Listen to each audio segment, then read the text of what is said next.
and hopefully not my notes page slides. So again, Susan Schuler, Recycling Connections. We're based in Stevens Point. We are 40 years old nonprofit organization with really the goal to, we love talking compost. It is what we've been doing for 3 decades so far of our organization. We also work on recycling, waste reduction, and reuse as well to address the waste issue in our country. So in this presentation, what you can expect is we're going to focus on backyard composting. If you are looking for information on vermicomposting or larger scale composting, this is not going to be necessarily the content that you're going to get. We're going to focus on the backyards, what you can do with your kitchen scraps and the yard scraps and managing them. We're going to start off by really thinking about the waste in the United States and also indicate some trends we're starting to see, especially when it comes to compost here. Just admitting a few more people as they are in the waiting room here. As you can see from this graphic, this is from the Environmental Protection Agency, and you can see how we have almost doubled the amount of waste as per capita as Americans, which isn't bad because we've been able to curb some of that and not have landfills necessarily grow until recently. And now we're seeing an uptick on waste, and this was we don't even have the data yet from post-COVID, and we are expecting those numbers to even have risen during the COVID time. So it's quite interesting. So I want you to just maybe this graphic to show and reassure that recycling is still really important. But I actually want you to take notice of this little triangle right there. When we zoom in on that particular triangle, what we're seeing is EPA now has a interest in looking at waste, food waste, and composting. We didn't really track that necessarily before, and now there's a lot of opportunities through the data that we're finding in the waste community. And so what you see on the yellow here is yard trimmings, at least in the state of Wisconsin. I can't speak for every state, but it's banned from going to the landfill. So you see a lot of, after 1990, a lot of municipalities were not allowing that yard trimming to be put in the landfill, so it was composted. But we have something here in 2017 that we started to track, and it's food waste. The Wisconsin just finished their state waste characterization study. That's a big way of saying that they just assessed what's getting thrown away throughout landfills in the state. They looked at approximately 15 landfills. They literally took a sample from those landfills and they categorized everything that they saw into, I think it was like 80 categories. All the information is online if you want to see the summary report, but this is the graphic that I find to be really important. Of that waste characterization study, 30% of what we are throwing away in the state of Wisconsin right now is organic material. And what is that organic material? Breaking that down even further, 5.5 is food scraps and 14.1% is actually food wasted. And so that could be a number of things, but this gives us an opportunity, you and I, to say, hey, I don't need to throw my food scraps out. I can manage it myself, and I can help this issue of not filling up these landfills. And so that's what we're here today to look at it. Look at the potential of compost. If you're not already doing it, if you're doing it just a little bit, everybody should be thinking about maybe why they come into composting. All of you have obviously an interest in it. We all come in from a different reason why we compost. And so then I'm not going to go through this whole list. These are just some of the benefits of it. And some of our motivation might be coming from different things for having us divert our food waste. I also wanted to share this graphic from the Institute for Local Self-Reliance, which gives us the strategies that we can do in the United States to reduce food waste. And at the same time, it grows community because it builds relationships and connections, and we love that. Look at these first top tier from the Institute for Local Self-Reliance. Source reduction, you and I can do that. We can all look at how we're buying food, how we're storing it. We're gonna make sure those strawberries don't get thrown in the back of the refrigerator. They're eaten first when they're nice and fresh and really good. What can we do so we're not wasting food first of all? Edible food rescue. What are we not gonna eat? Can we get it to either a pantry or people in need that need that food, that can utilize that food? Or are there options in the farming community where we can feed animals? I personally have backyard chickens, and so I have a full circle that I love. Whatever we're not going to use or eat, I don't feel as guilty knowing that it's going to go to my hennies and they're going to help make my compost nice and rich in nutrients too. And then look at this third tier. Third thing we all can do, home composting. And then it gets down to small scale, middle scale, which we're not going to get into tonight. But that's really, really important. So before we move forward, I want you to think about, why do you want to compost? Now let's talk about compost. What is it? Compost, first of all, don't you dare call it dirt. It's not dirt. Compost is not dirt. It's not even really soil.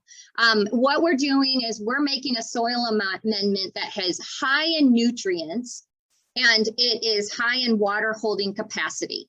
So that's what's so great about this. And we're adding this into our garden or into our soil to really give it a nice texture. That's going to be great for our plants if we're going to be growing plants or however we're going to be using it there. So what is the act of composting? Pretty much what you and I are going to do with our backyard composting is we're going to mimic the already natural process nature does for us. Nature breaks things down and makes soil and makes nutrient rich soil and releases those nutrients so they can be utilized for microorganisms, macroorganisms, and plants. What we're going to do is add grass clippings, add food scraps, add leaves, and we're going to make this nice mixture that's going to be great for our plants. We're just going to speed up that process a little bit more than what nature might do on its own. So I talked about, you should know why you're composting, because there's two main types of composting that we talk about in the composting world. There's cold composting. This is a passive composter. You're a person that, I really am doing this because I want to keep food scraps from going into the landfill. I want to just divert it, and I want to help with climate change or whatever it is. You just say, it's kind of silly to put my food scraps into my garbage that's going to be shipped away when it can be just handled right on site. If this is the person, but you're not really a gardener, you don't really care to have the end product. I don't mean to seem mean, that's totally fine. I know many passive composters. I was a passive composter for many years. This passive composter just wants to sort of take food scraps, leave it, not do too much. They're not really going to be looking at the compost or really want to spend time with it either. If that is you, you're going to be more a cold composter. So you're sort of layering it and leaving it. It's really easy. It's very low effort. Your compost will probably dry out sometimes and be really wet sometimes, and it's okay. You'll probably have plants like tomato plants that will probably start growing out of your compost because it doesn't get hot enough to kill those seed beds. And if you're okay with that, that's fine. There's nothing wrong with that.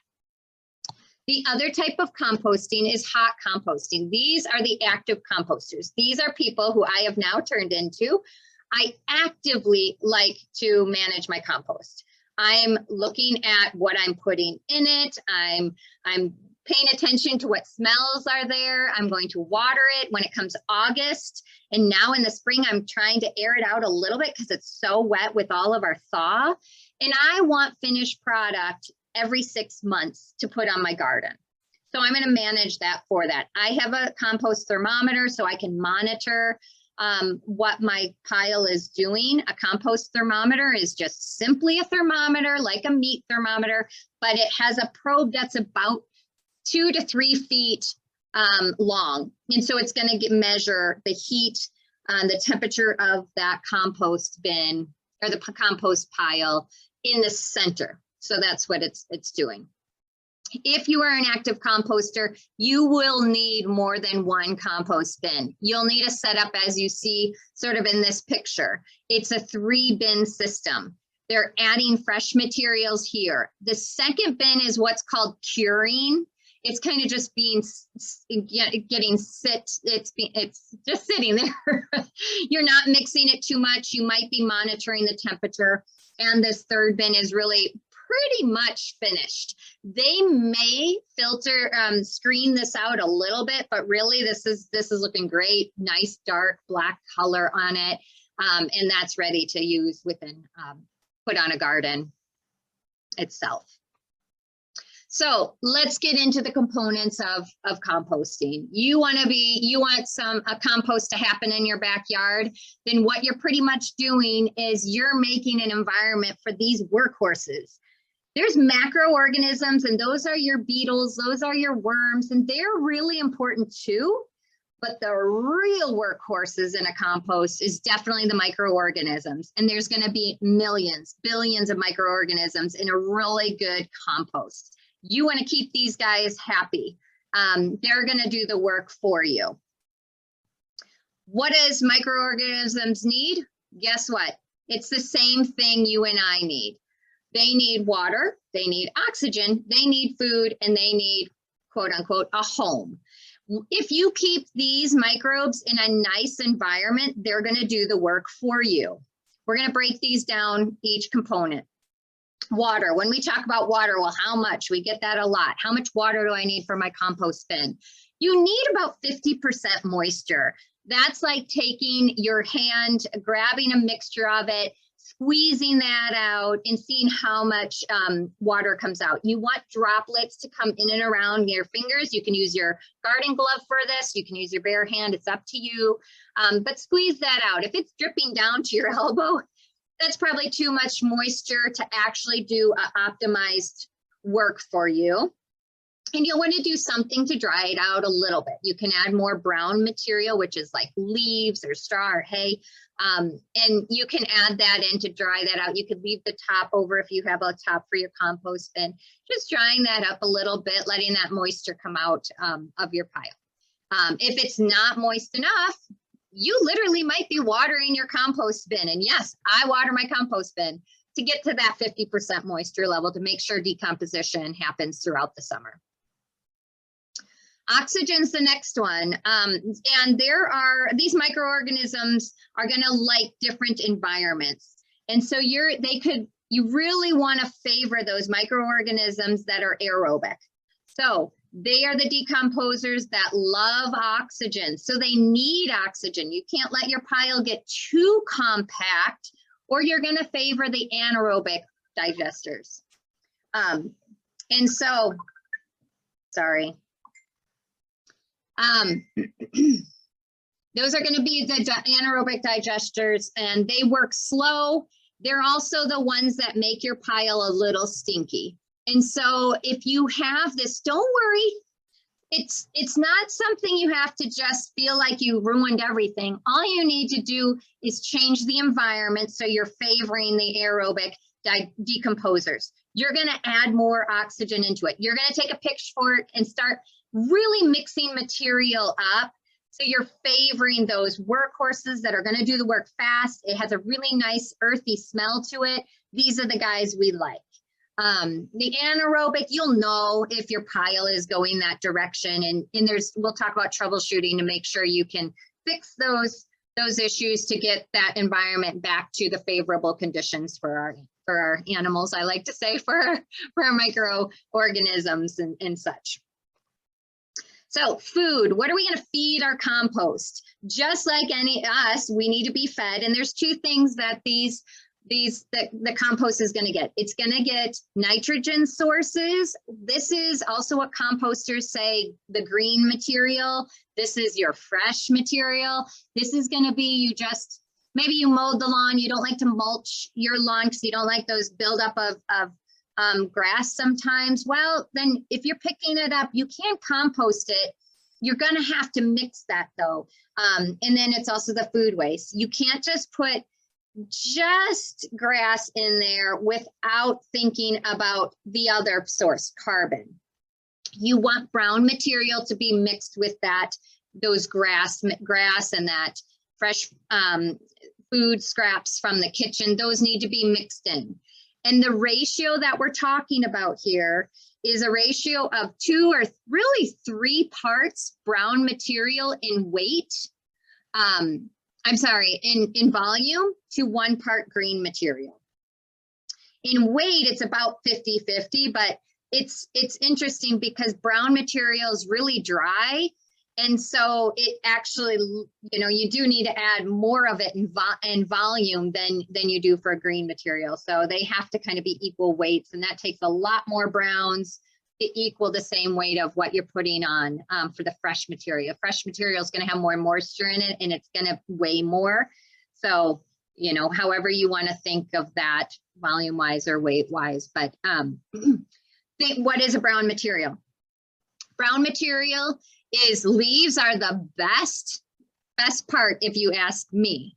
Save those leaves. They are very important in the fall, but that was in the fall. They dropped in the fall. Now what? You can also use, I always have hay or straw. There's a big debate in the composting world. Hay is better than, or straw is better than hay in a compost because hay has still seeds in it, higher seed bin. But if you're an active composter and your temperature within your compost pile is going to get high enough anyway, you're going to be able to heat that up enough where those seeds won't even germinate. You get to that 150 temperature in your hot compost pile, you don't have to worry too much about seeds. So the thing with hay is it's cheaper, but it does come with seeds. Straw also works. It's a little more expensive, but you won't have the problem with the seeds so much. So, you know, if you are going to be more of an active composter, you might want to get a bale or 2 of straw or hay to have with it. Sawdust also works if you don't have those leaves. And there's some questions about pine needles. Yes, those can work. Remember that pine needles tend to be quite acidic. So if you're going to use this finished product on your plants, you want to make sure that it's going to go on plants that are okay with a little acidity, or you're going to have to really balance that out. You can use pH. There's pH tests you can use. I've never done that, but if you're going to be adding a lot of pine needles, then you might want to take a look into that. There is also a question on oak leaves.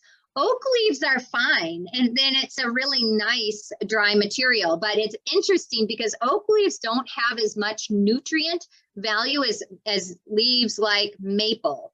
If you watch oak trees actually hold on to the leaves much longer, almost into the winter, and they'll be dropping leaves all winter long.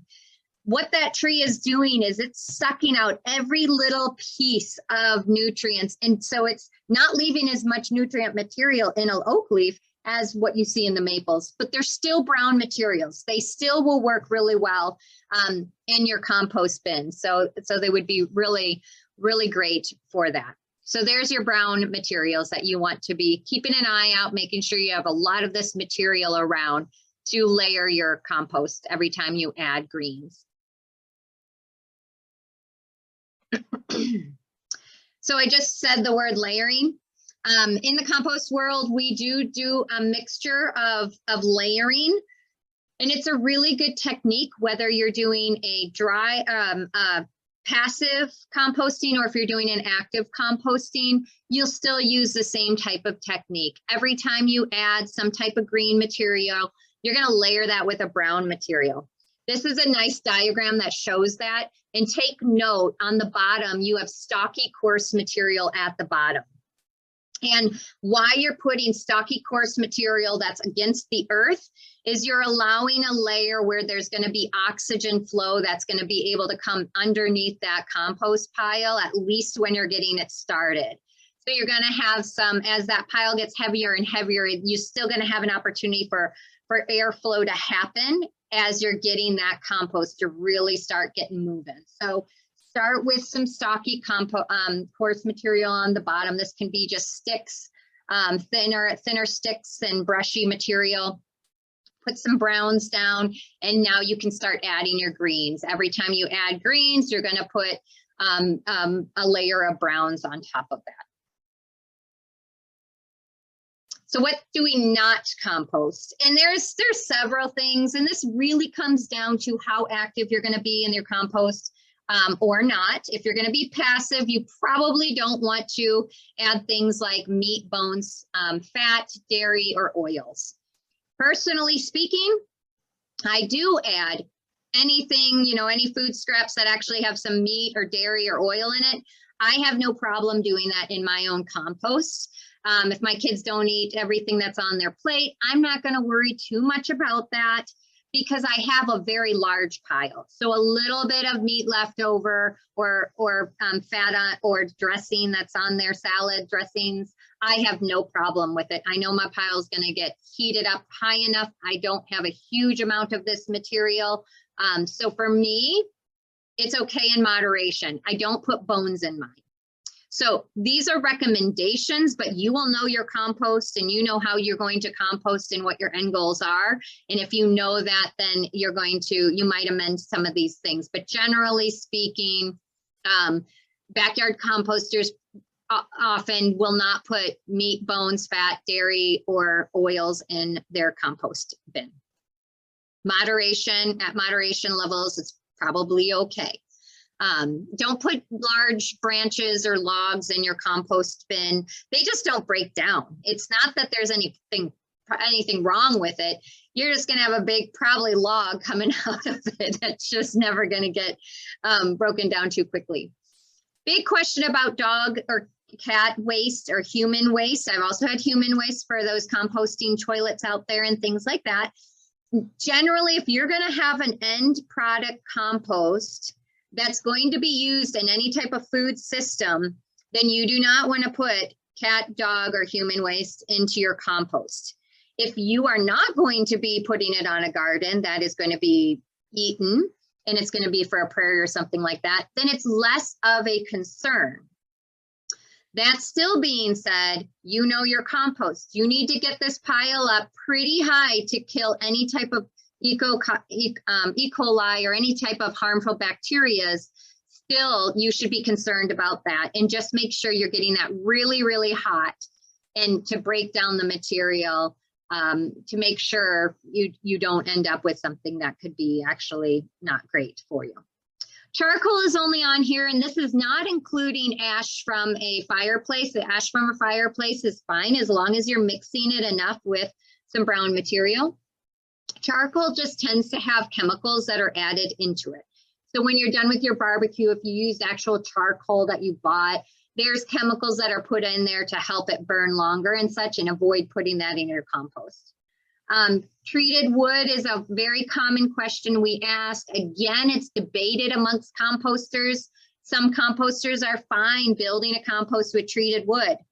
Many people, especially if you're more of a purist, you're going to tend not to do that. You're going to be building your compost bin with non-treated wood. And yes, you might have to do more maintenance earlier on, but still non-treated wood is still going to last you several years before it starts breaking down. Again, it's that whole branch or whole logs that takes a while for compost even to have impact on that. So avoid treated wood if you want to be more of a purist or if you're putting it onto a food plot of some sort. And lastly is persistent weeds.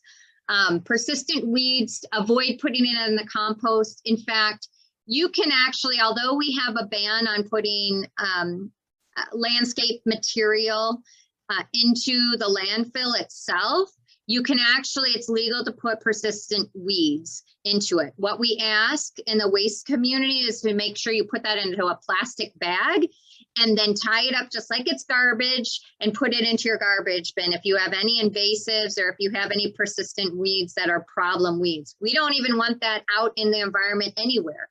So let's try to control those. You can just throw those in your trash versus your compost bin. Okay, and don't compost, kids. Kids can play in a compost though. All right, I just am gonna make a quick mention on manure here. Bedding and manure. I have backyard hens and I find it to be a wonderful thing for a compost. I love my hens because they're breaking down my food waste to a really good place. Manure is really high in nitrogen. And so it's considered a green material in my compost. So I need a lot of leaves and straw to mix with my manure so it doesn't go anaerobic on me. And this has already happened this spring. I had my compost bin was just sitting there all winter. Well, you know, and I know if you're in the Midwest, it's thawing right now. And I cleaned out the compost a few times this winter. So there's a lot of manure in there. And we only had a few days that hit 50 degrees and my compost pile was already getting up to 160, 170 degrees. So I needed to break it down because it was starting to smell like a farm in the city of Stevens Point.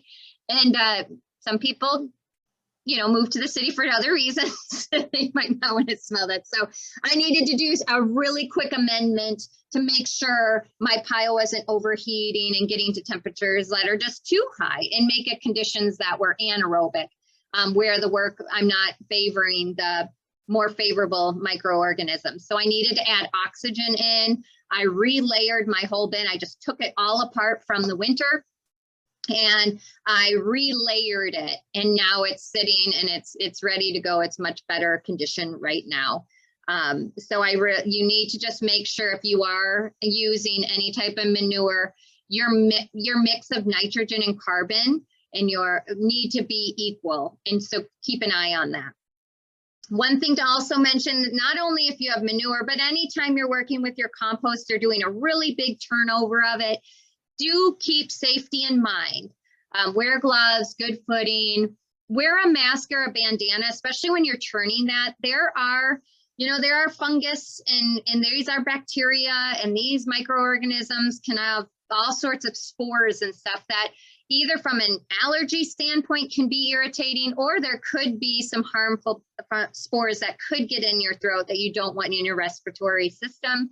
So it's good practice to wear a mask or a bandana, especially when you're doing a big turning of your compost. So keep that in mind as well for safety. Let's talk about the pile now. What is your house gonna be for these organisms? You can do this and compost happens. It's not necessarily going to give you the most efficiency. If you're worried about attracting pests, this gives you no protection against that. So yes, compost is happening in this pile. You are correct. But this is probably not favorable if you live in a city or close to neighbors, or where you might attract some environments that you really don't want. This can get out of hand really fast. This is more what you're looking for. There are numerous plans online that you can look at for doing it yourself. It's cheap. It's pretty easy. If you're a little bit handy, you can make this work. Now you'll want to think about why you're composting to design the compost you need. Do you need 3 bins because you're going to be active composter? Is one going to be sufficient, 1 or 2? What kind of materials do you have laying around the house that you could utilize? Go ahead and use it. You can go to businesses around town. They might have a bunch of extra pallets. Pallets are really easy to build a compost with. So whatever you have laying around, you can build that compost. A lot of people tend to do a purchasing of a bin, and this makes composting much easier. It gives a little bit more rigid, makes rigid form to your compost. It looks a little more tidy and nice, but they are more expensive. Things to consider when you're buying a compost. Obviously, if you don't know our organization, we are the ones that sell the home composter, the one that you see pictured here, right here, that's tied to the earth. So the one thing you want to think about is making sure your bin is tied to the ground if you want to use the natural benefit of being earth tied. You're going to have those microorganisms come up in the spring, go back down in the winter, you know, where they're not going to be available to do as much work because it's too cold for that to happen. In fact, your compost will likely freeze for months if you live in the Midwest. That's okay, because come spring, it's earth tide. All those organisms will come up when you create that nice favorable space for them where they're going to break down the material very quickly for us. So that's where we recommend making sure you have a bin like this. We also like this bin because it's not cone shaped. So the cone shaped ones makes it hard to get a pitchfork in. And when you pull it up, you would literally have to be strong enough to pull that cone up when you're moving your bin. This particular bin doesn't do that. There's clips on the side. You literally take those clips apart. In your compost bin, the two sides come out and you just move it to the next site. And now you can really turn over that compost and get it to its next process. This bin in the middle is called a geo bin. It's typically it's a little more flimsy. You do need to use some stakes with this one. It's really a holding, it's a good holding bin. I have something like this, but I made it out of old fencing. Plastic fencing I had laying around. It's going to hold your browns. A great way to hold all those leaves that you want to collect and get a bunch of them for the winter. Overwintering leaves, you can also use plastic bags. Some people like to do that. I find a geo bin works just fine. Yes, the leaves might freeze, but I just chunk it apart and I just put chunks onto the compost in the middle of winter. We don't advise to use these bins. These are called tumblers. They are not tied to the earth, so you have to actually manage them a little bit more. You're gonna get decomposers in this, but you don't have the natural flow like you get when it's tied to the earth to do the work for you. Also, some of these are only one compartment, so you're adding material. You'll never really be able to use the finished product because you're always adding fresh stuff. There's not, you know, some of them are now made where they have two compartments, so you can switch off where you're adding fresh material. You're limited in space with how much material you can put in these and how much you'll have in the end. And there's more moving parts and they're more expensive than any other compost bin. So not going to last as long, not tied to the earth to get the natural benefit of all those things, but they look really nice. And there are people that really do love their tumblers. So take that for what it's worth. Placement, where are you going to put your bin? Do think about this, especially if you live in a place with lots long winter. A lot of people do ask, should I put it in a sunny spot or a shady spot? And the answer is either work. If it's in a sunny spot, your bin will dry out quicker. There's going to be, you know, so you're going to have to, and likely you will be watering your compost if you want the ideal conditions for those microorganisms continue to do work for you in the summer. To put it in the shade, just keep in mind that it's not going to dry out as fast. It might get a little bit more moisture and hold moisture longer. So moisture is going to be the thing you might want to monitor a little bit more depending where you're at, but it doesn't really matter. Both sunny spot or shady spot will work. More think about the proximity to your house and access to getting the material out, especially in winter. How far is that walk out there? Can I get it accessible to it? And that will make more of the determination. Or how close is it to a hose? If I do need to water this, do I have access to a water source? Either maybe you have a rain barrel that's nearby that you can add some water throughout, or you have a hose that can reach it. That's going to be helpful. Make sure you're keeping it away from the house, you know, a lot, and then away from the fence. So you don't want a compost that's doing decomposition right up against a wooden fence. And the wooden fence will start to decompose. So make sure there's a gap between that area, so you can make sure that you keep that fence line. They're much longer than not. So, couple troubleshooting, and then we'll go into some questions. Pretty much if you smell anything rotten or an ammonia smell, your pile's starting to go into an anaerobic conditions. Is it ruining it and you never can use it again? No, but you are favoring an environment for those microorganisms that are not going to do the work as fast for you, and they're not as favorable. So you probably have something like this going on. Too much moisture, or you don't have enough oxygen in there. Perhaps you added a ton of grass clippings and it's now really compact and it's just smelling really bad. So you want to make sure, you might even have to pull it apart and relayer it with a nice amount of brown material in between. Leaves, straw, hay if you want, or sawdust or something like that if you have access to that. So turn that pile, get some oxygen in there and add that brown material. If you're going to be continuing to add scraps or some from grass clippings, make sure you're mixing that with enough brown material. Now, we get this a lot. I just don't want any animals or pests that are in there. Then you want to be looking at what you put in your pile. I do have to be very honest. Fruit flies are a real thing in the middle of the summer. Piles often do get quite a few fruit flies.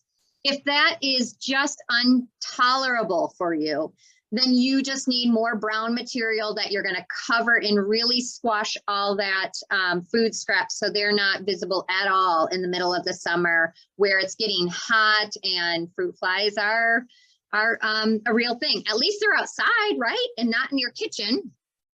You can also look at what you're putting in there. If you do put some meat scraps in, avoid it. Just stop putting meat or fatty foods in there. That's going to attract the raccoons, the rats, and other things a lot more than if you're just doing just some food scraps, some vegetables or fruit scraps, and make sure you're covering that. If you have a lid to your pile, then make sure you have a locking lid. Again, the compost bin that we sell does have a locking lid and it's quite animal proof. I have had some voles, and tell you the truth, I really don't mind the voles in my compost pile. I do watch them when I'm making sure I'm not doing any harm to them when I'm turning my pile or when we're moving it. I let them scurry away and find a new home. That's the only vermins we've had, and I really don't think that's I tolerate them. I've never had rats. I've never attracted raccoons or possum in the 20 years that I have been backyard composting. I've never had issues like this. So we even have deer in our yard all the time, and they don't come near the compost pile because there's nothing stinking in it. There's nothing to attract them to it. I don't leave fresh scraps on top, and I have a locking lid. So those are some ways to make sure you can avoid any animals from getting in or bothering that. The other thing, if you're an active composter, getting a compost thermometer is going to be helpful for you. It's going to monitor that temperature. You'll know this too if you don't need to have a compost thermometer, especially if you're a passive composter, because you're going to know when the pile's hot and when there's nothing really happening because it's cold or it froze over the winter. If the pile is just not heating up, you're really having a hard time getting the temperature to heat up, and you really are monitoring, you really want to get to the 140, your pile's just too small. And that's very common with backyard composting. We just don't generate enough material in order to get a big enough pile that's going to heat up. You may need to buy a bag of manure from the hardware store and add that in to start building it up. You might talk to your neighbors, see if you can get leaves, see if they want to bring over their food scraps, things like that you can do. If you just need to get that pile bigger in order to get the temperature up higher. Adding greens and manure is what you'd also want to do, because they're the ones that bring in that moisture and build up the heat more. If the pile is just too high, which that's what I'm running into now that we're getting into spring and even these 50-degree days, My pile's heating up really fast, really early. And so I have large piles. I needed to break those apart and add more oxygen into them. So that's what I did. And if you wanted to make sure that your pile is not going to have any seeds sprouting in it, that pile needs to get to reaching over 150 degrees for 3 straight days. I find 140 to be okay, but 150 is where they say that it will even stop the germination of tomato plant seeds. So that was kind of the target of that 150. But you do want steady composting will happen even if it's kept at 80 to 130 degrees. But you do want a few days where it's really, really hot. And that's going to be key for making sure you kill all of the seed germination potential and some bad bacteria that you really don't want in your garden ultimately either. So that's what you're aiming for. It's not always easy to get, but there's your target and there's your challenge for that. All right, where to get a bin? Just a little bit of a plug. We do a group purchase program with the manufacturer of the home composter. And so if you live in Wisconsin, you can get this recommended compost bin from these locations listed here. We now have contracts to be able to go across the United States. So you're going to start to see more of this composter may be available in other states. Minnesota has it pretty available throughout Iowa, Illinois, a place near in the Chicago area. And then West Virginia is our new community this year, new state for us. So at this point, here's my email. If I did not answer your question, definitely I'll take the look at the chat. I haven't had a chance to throughout the presentation, but there's my contact information for you if you wanted to reach me. We have resources online. We have a recorded presentation on what to do to prepare your compost for winter. For those that are really interested to know, how do I continue composting in winter in Wisconsin? Well, you don't really, but you can continuously add material to your compost year round. And we encourage you to do so. And we have tips for how to do that. And then come spring, how to manage that compost pile as thaw happens. So with that, I'm going to end this presentation. I'll stop sharing those slides. If there's any questions in the chat here, we will take those now. So I'm going to just look there, or you are welcome to unmute yourself and ask any specific questions that you have, and I'll do the best that I can to answer them.